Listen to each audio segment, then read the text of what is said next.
Today we're going to travel to another planet. If you want to come with us, close your eyes and follow along. We're going to gather first at the foot of the sky tunnel. It's like a huge tree. It's treeness, all the treeness of Earth, and we're gonna walk through it. We're inside. We're gonna put your right or left hand on the mahogany wood and just let it flow on your palm of your hand. Feel the smoothness of the wood. Look and see it. The colors of the wood is beautiful. The wood swirls in pretty patterns. There's windows here in the sky tunnel. There's butterflies flying around. Once in a while, there's a bird. And we just walk slowly up the sky tunnel.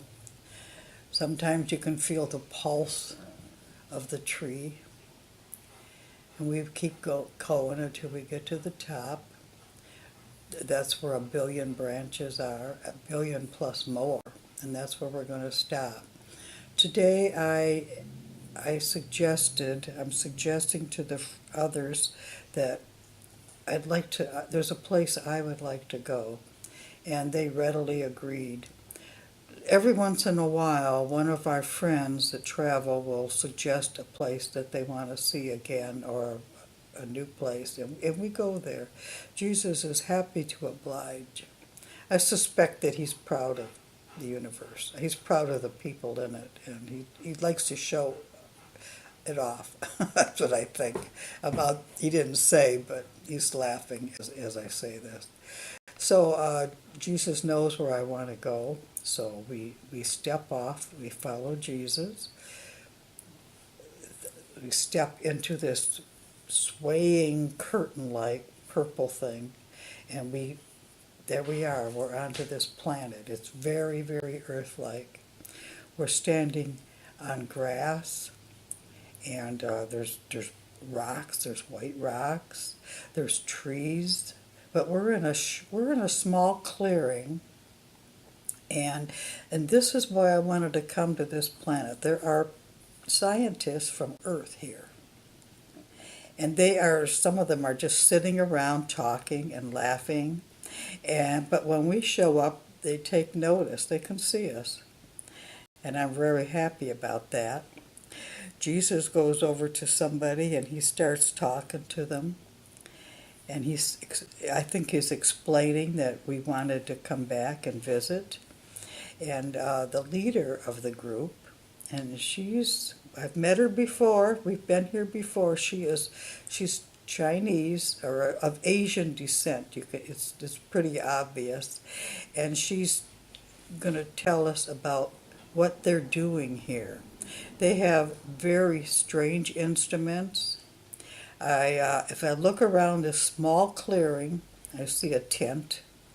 It's But that's all. I don't see any houses. I don't see cars, a vehicle, or anything. And this is what fascinated me last time when we stopped here for just a few minutes because I couldn't stay too long. So I wanted to come back. There was one thing that somebody was doing that I'm really curious about.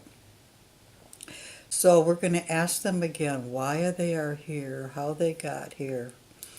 And so the lady that seems to be the leader, she's telling me that they got here the same way we did. And this is strange because they are physical and we are not. We can look at each other, the group, Jesus and our group, we can look at each other and we can almost look through each other. We're like an outline, a ghosty outline. But the person that I'm looking at, the leader of this group, is very solid. She's physically there. So that's another thing that I really want to ask more about. She is physical, and yet she says she got here the same way we did. And she's smiling. I said, I'm recording this. I want to let her know. So she tells me that they have the ability, they've been doing this long enough, they have the ability to step onto a planet in a spiritual form and become solid, become physical. The problem is they cannot carry large items with them. They can only carry what they can fit on their back or in their pocket, in a backpack.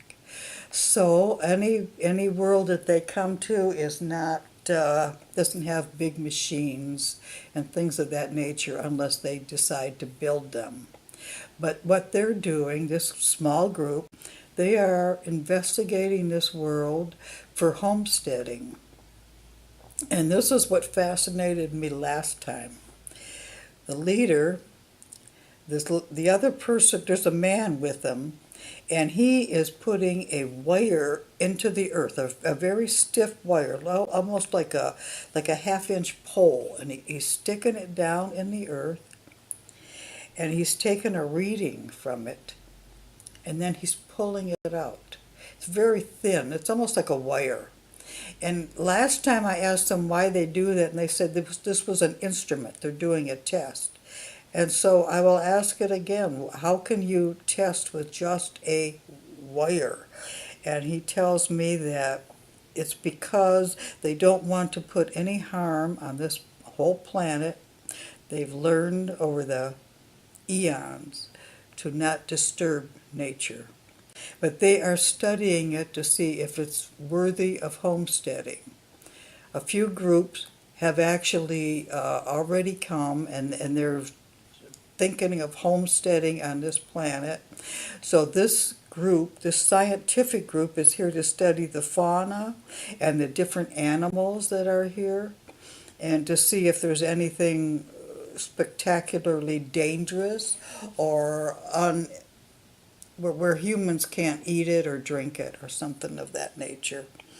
So I'm walking in a circle around their small camp. They have no rocket ship, they have no jeep, nothing like that. And the lady is smiling because she's walking with us. There's two other people. There's Jesus is with us. There's me. There's two other people. And then the leader of the group is taking us around to their camp. They do have dishes. They have a small fire going, a small tent. And she tells me they carried that on their back. And so they're investigating it, but they've got sort of like tablets, I would say like computers, and they're going to show me some pictures on their computer. And I look down, he shows it to me, and it's got different types of animals that are flashing by. Weird looking animals. And that they're definitely not Earth animals. They're not from Earth. There's something that's sort of striped, but it would definitely not be a zebra. It's quite fat. I have no idea the size, and so I asked the man who's showing me the pictures. I says, "Is there anything really dangerous?" And they say not that they've found so far. And Jesus breaks in and says that some planets, when God created planets, we could say this, that he left some planets for us, for humans, to go to inhabit and inhabit. So in other words, there's no intelligent life on this planet. There's no higher functioning life. Not even as high functioning as, say, a dolphin or an elephant from our world. And Jesus nods at this. So that's sort of fascinating that God foresaw that we were going to need planets from Earth. It's interesting. So we go for a walk. We're walking through some weeds, I would say, going towards some trees. And we look at the trees, and they're very Earth-like. They have bark like regular Earth. I look at a leaf. I don't want to pick it. I'm going to take their advice, and I'm not going to harm this planet at all. I'm just going to hold it in my hand and look at it, and it looks sort of, well, it looks like an earth leaf, a little bit heart-shaped. We must be where they have seasons. They probably have cold and warm, and I forget what you call it. I'm not at ease, so I don't think straight. Anyhow, we're walking through the woods, and we just go a little ways, and we come to a river. It's running pretty fast, and there's people on the river. They're they're making a wooden boat, and they're doing it out of lumber. They've cut a tree down, and they're making a boat out of it. And I think that's fascinating. They can't manufacture a boat. They won't have a motor. They're gonna make a boat. And I asked them, I said, well, are you going exploring? And is they going to use the boat to explore?